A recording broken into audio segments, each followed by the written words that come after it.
Hello there! Chunky Monkey 3001 here, and welcome along to episode number 8 of my Tekkit Let's Build series.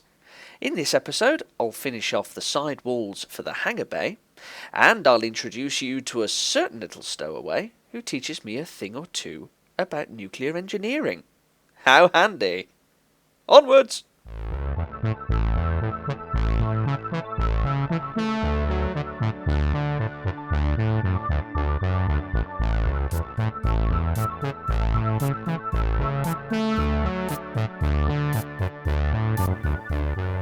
Here we are, back in the hangar bay. You'll remember we finished off the floor and the ceiling last time. Now I just need to quickly pop up some walls. This shouldn't take too long. I could whip out the tools, as it were, and do it the regular way with voxel sniper and just paste in the walls, but I thought, let's do something slightly different. So I have here some construction scaffolds, which are very handy little things, which absorb construction foam and harden into walls, and are quite versatile little things. I just need to switch myself into survival mode in order to use them properly, because, as you know, creative mode, you left click on something, it's instantly destroyed. However, with these scaffolds, if you left click on them in survival mode, they build upwards. So you can build a big tower from ground level. Very handy. So, all I need to do is literally stand at the bottom here and keep on clicking.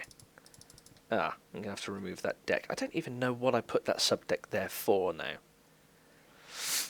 I might go ahead and remove that completely in just a moment. But first of... Oh, that was good. I've used an entire stack already. Silly. Oh. No! You're doing it wrong! Away. Away. There we go.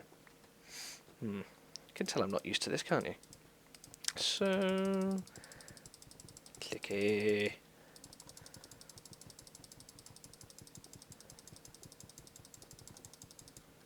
Ugh, I'm punching them now. Well, there we go. We've got a start of a wall. So I shall fill in the rest of the blanks. Remove that subdeck as well, because it's just useless and silly. And I will be right back with you. Right, that's that wall all finished. It's drying up quite nicely now. So I've put up the scaffolding for this wall, which I'm just about to finish now. Oops, haven't switched back to survival mode. How silly of me. Oh, I've punched a hole in the wall. I'll repair that in a moment, not a problem. And now as the scaffolding rises majestically up to the ceiling, I whip out my hose, if you'll excuse the turn of phrase, and begin the spray. There we go.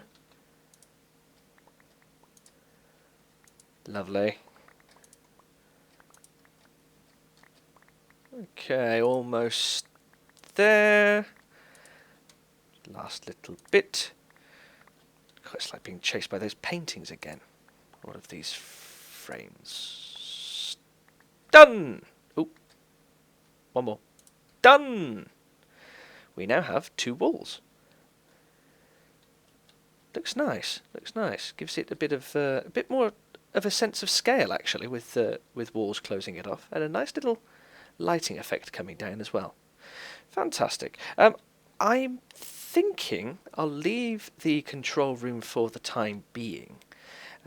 Reason being, I really want to concentrate on power distribution. I've sort of touched on it before, but never really got any definite power production. So, I guess I'm going to have to smash my way through my shiny new wall. Bish, bash, bosh. No, oh. Oh well. Why won't you place? Why? Oh. Never mind. I'll come back to that some other time. So, yes, there's been a couple of changes, as I'm sure you can see. We've got these great big hulking red cells on the wall, which are filled to the brim with blue electric thermopiles.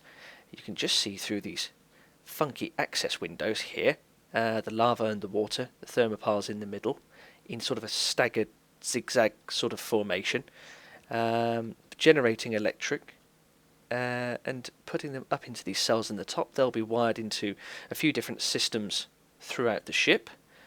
The water tank will stay, but in a different form, kind of planning on having that up in the, I suppose you could call them the horns of the ship, just at the back there.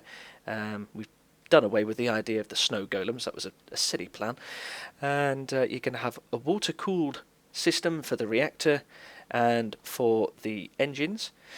And down in the middle here, we've got a funkily designed reactor chamber, which has been expanded upon from the original sort of lantern design that was there in the first place. Which is that still? Oh, yep, there it is. So here's the old one. Hello? Oh. Hello? Hello? Hello? Can someone please help me? Uh... Hello? I hear a voice. I hear a voice upon an empty abandoned ship. That's slightly disconcerting. Oh, hi. Hello? Hello? Help? Help? Oh! Help? I saw someone. Hello? Hello? Oh! Can you help me? What are you doing in there? That doesn't matter for the time being. Can you just help me? I'm kind of stuck in here. Okay. How did you get in there? And what? And how did you become locked in? But never mind. Bear with me. I flicker deliver. Ah, There we are. sweet freedom. Ha! Come on up. Fresh air. Ladies and gentlemen, I would like to introduce you to my friend Mark, who has been helping me out with some of the more complicated and I would say some of the cooler aspects of the ship so far. And Well, hello. hello to you, and hello to all of the YouTube viewers. And Of course. yes, Mark's been doing some wonderful things here. He came up with the design for the outer casing for these blue electric cells, as well as the exploded, enlarged lantern design here for the reactor, which we're going to be working on in just a moment, and also some of the finer elements on board the ship. There's a couple of design bits. He designed the second class staterooms, and also, and I know this is a bit nerdy, but these very cool looking brackets, which he constantly laughs at me about, but I think these are the coolest looking brackets in Tekkit. Oh, come on. Oh, they are. Look at them. Super heavy duty. Yes, so we will be working on the nuclear reactor, something to go inside this very cool looking lantern design, as I said. It's all fully reinforced. I believe, Mark, you said that this reinforced glass is 3 blocks deep, is that right? Yes. 3 blocks deep, super protected, and still very functional. I tested it. I think it will shield the explosion of a fully loaded reactor. Excellent. We've also got plans, just in case, and also because it would just look cool, to have a 3 or maybe 4, actually it might end up being 4, block thick blast shield running all the way from the bottom of the ship to the very top of the ship, roughly in line with these dual glowstone columns. Like I said, partly for effect, but basically, in theory, if the nuclear reactor goes pop and all other containments fail, that's the last line of defence. Hopefully it will never ever come to that, but you never know. And who needs the back end of a ship anyways? Exactly, you can just freely float through space and hope you don't hit anything. Right, cool. So, Mark has a very interesting prototype design for a self-sustainable nuclear reactor. Well, yes. at least on my single player map, it works. I'm not sure how the server reacts to it. Okay. So, should I just jump in again? Even though I just crawled out of here. Well, let's take a look inside because I've not actually been down here yet. It's very Ooh, crowded. wow, these walls are thick. Huh. Yes, you can't see the It actual looks thickness from outside. it looks huge from the outside, but in here it's quite claustrophobic. Hmm. Yes. Okay, so we have access. Ooh, let me just slide around the side. So we have access here for both loading and extraction of all the relevant cooling units, and of course the uranium Yes. via the red power pneumatic And tubes up there. some controlling parts. Yes, Well, at control least via the later on vent. they will become controlling parts. Yeah, I'm sure we can work out something to do with them. And that lever that I threw up on the top as well, that shifts reinforced stone in to protect any upward blast, I take it, from... Yes, Yeah. exactly. My nuclear blast shielding testing in the previous episode, I'm sure everyone will recall, was feeble, to say the least.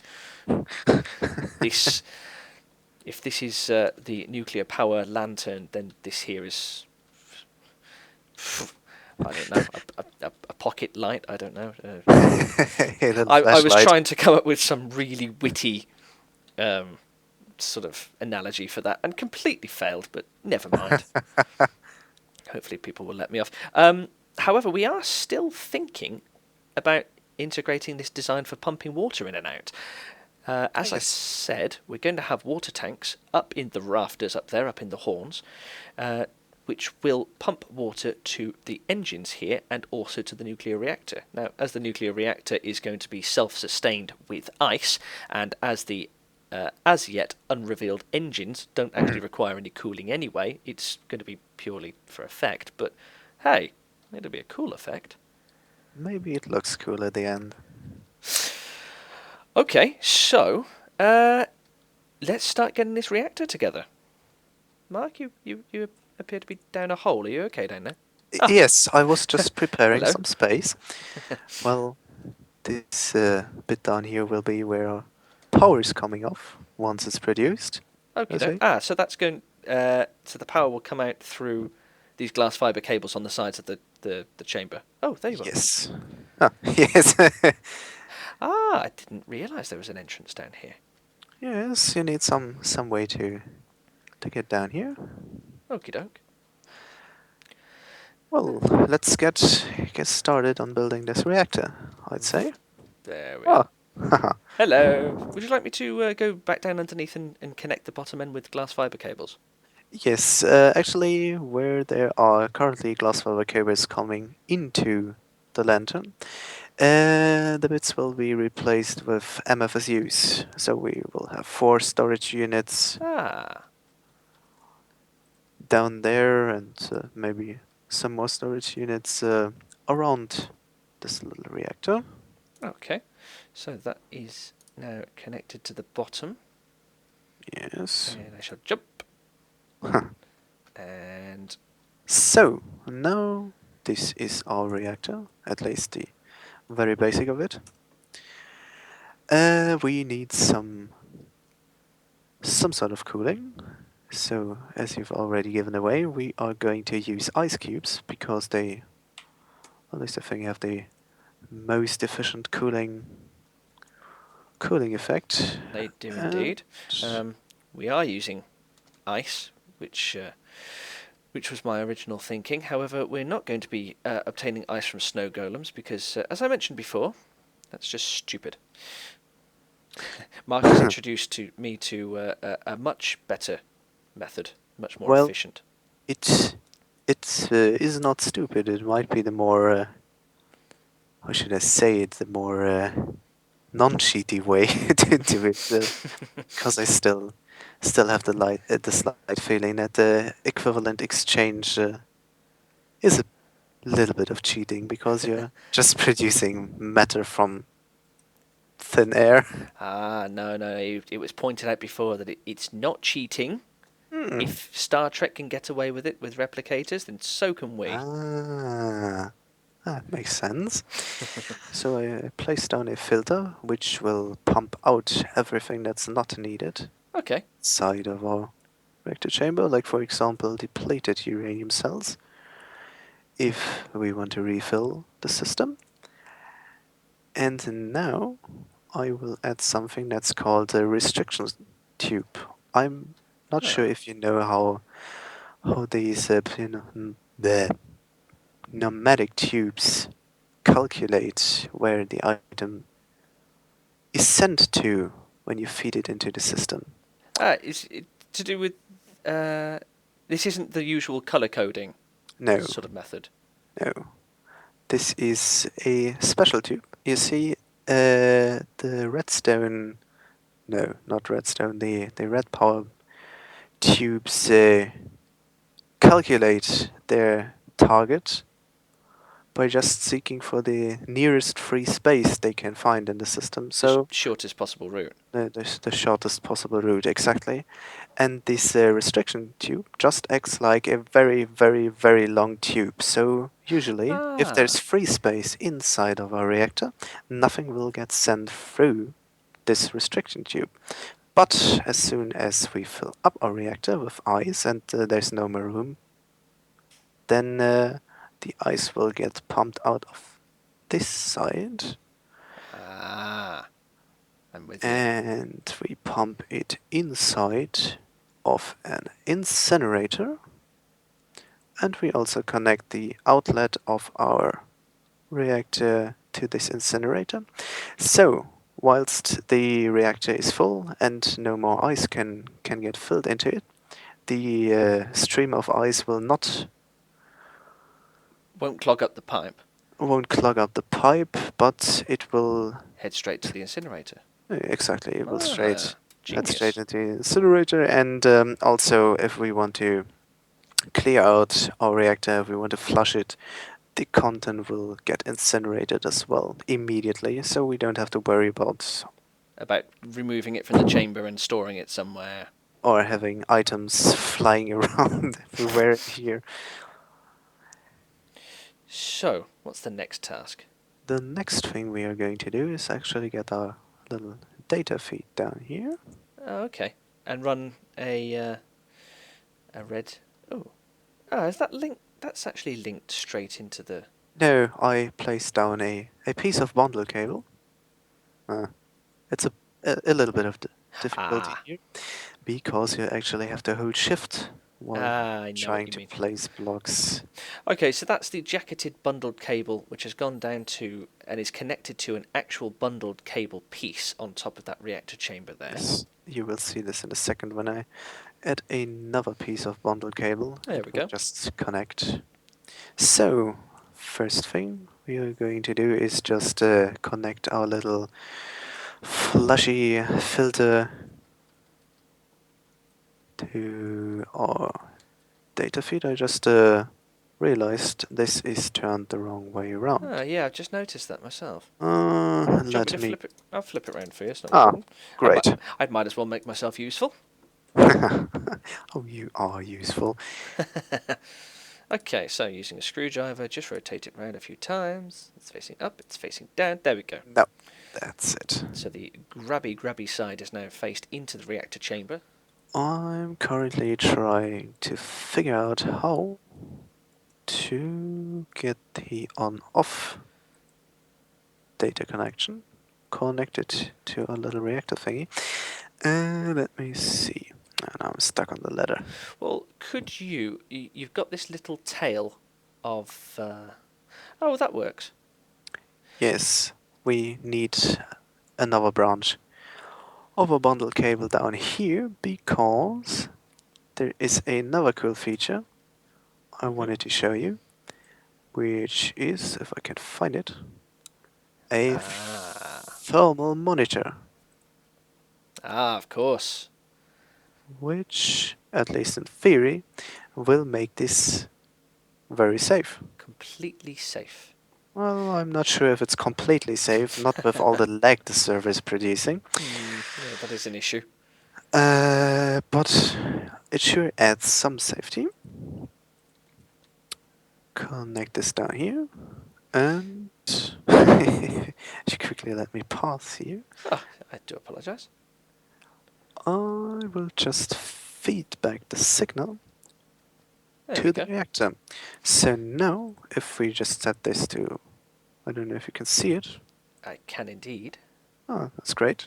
If you set it to an arbitrary value of 2300, every time the reactor overheats and overheats past this point, it will just emit a redstone pulse and switch off the reactor until it has cooled down under this point.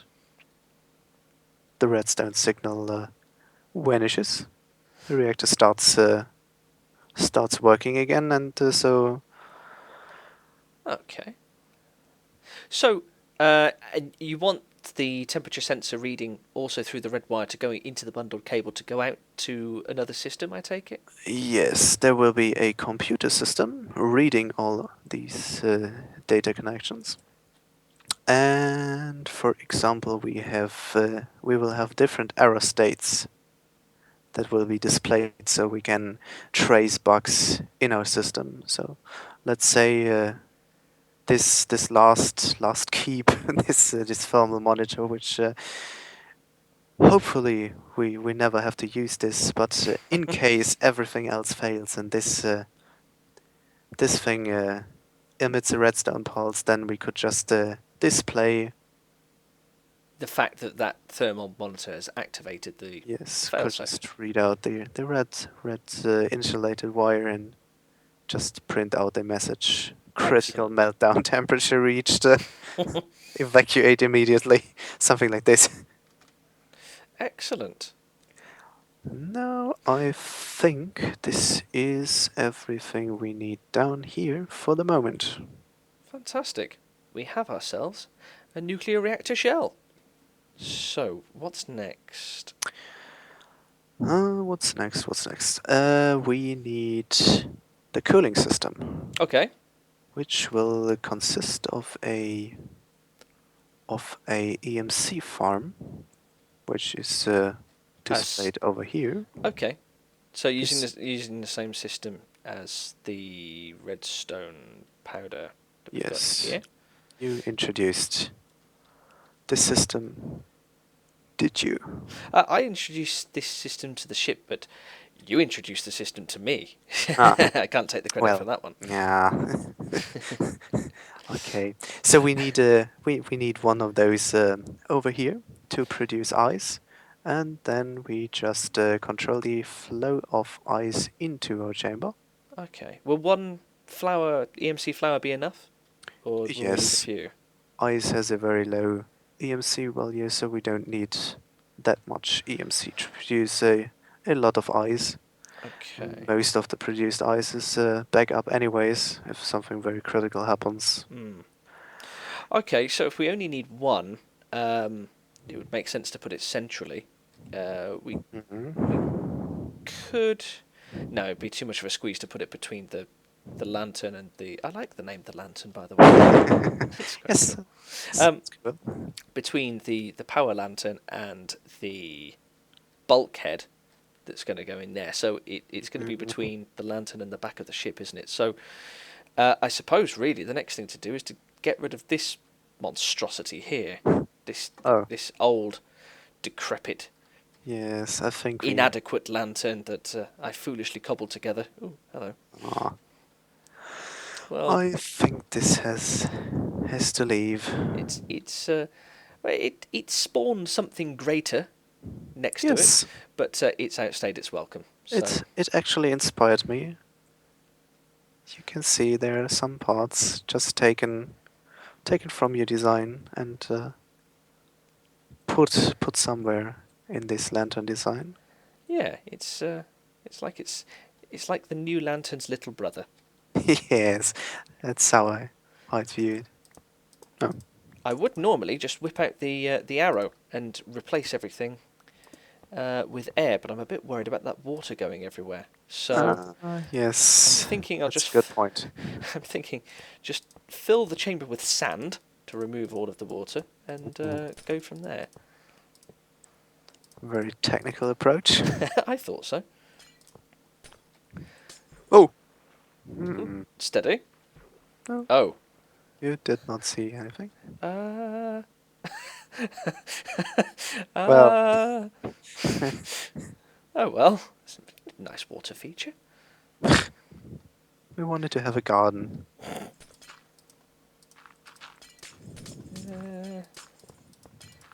Whoa! Just had a flood of ice and Oh. cooling elements fall out of that reactor. Oh, Yeah. interesting. That's added a nice little pile of lag to the server. I just wanted to say. We shall remove the rest of this old, decrepit lantern and pick it up from there. So, we've had a little bit of a break. I've been away from Minecraft now for about a week or so, actually, and so there's been a few changes in the meantime. Mark has very nicely added a few clever little toys to the back end of the ship to accompany the reactor chamber. We removed the old lantern, which was around about here, where this ingenious green device is currently lurking, and also cut the bottom off of the water tank. Quite literally, actually, we ended up flooding half the ship in the process. Yeah, mostly my fault. But we tidied that away. We would eventually remove the rest of the water tank. We've just been a little bit lazy so far. But that will not be going completely. We'll be integrating that at a later time in a cunningly ingenious way. But for now, I'd like to just show you the very cool looking, very industrial and quite imposing mechanisms which Mark has introduced to the back end of the ship here. So, Yes. Mark, this is the main cooling system for the reactor, isn't it? This is what will provide the coolant for the reactor. Exactly. The reactor is going to be cooled using ice blocks from this generator. Exactly. Because we will have so much uranium inside of the reactor that there is no other way to keep it cool than just pumping in ice directly. Well, it's literally, other than a few ice blocks provided by this generator, it's literally just going to be full of uranium and nothing else. Yes. So, do you want to just show the basics of how the ingenious device works? Oh, there you are. Kind of lost you. Hello. Yes, sure. So, obviously, we need to produce the ice somewhere. And this happens in these green tanks, which are basically just collectors. I hope you're all familiar with EMC. Well, just in And case not, I wasn't before this build. Let me tell you. I'm just going to remove this panel. Don't tell Mark.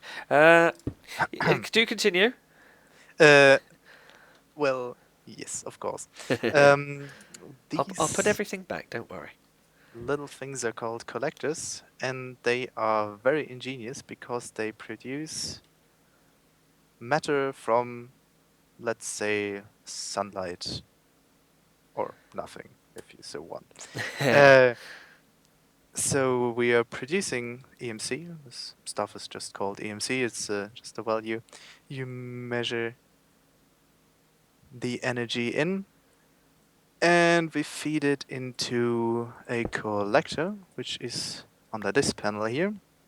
And this collector just uses, condenser, just uses the EMC to produce ice from it. So we basically are producing ice from nothing, which is pretty cool. It's essentially a very cunning solar sort of power, really, isn't it? Yes. Producing Yes. something from light. That's why we've placed glowstone over it, because it increases the energy. Okay, so then we hand over to the red power element of it, don't we? Yes, there are actually two separate red power filters that will pull out 4 blocks on this part and 8 blocks on this filter below it per redstone tick. So you just apply a redstone pulse and this filters These filters will pull out the ice and feed it into pneumatic tube system. Nice. And you've topped it all off with this very industrial-looking framework and lighting and stuff. Could we see the lighting in action?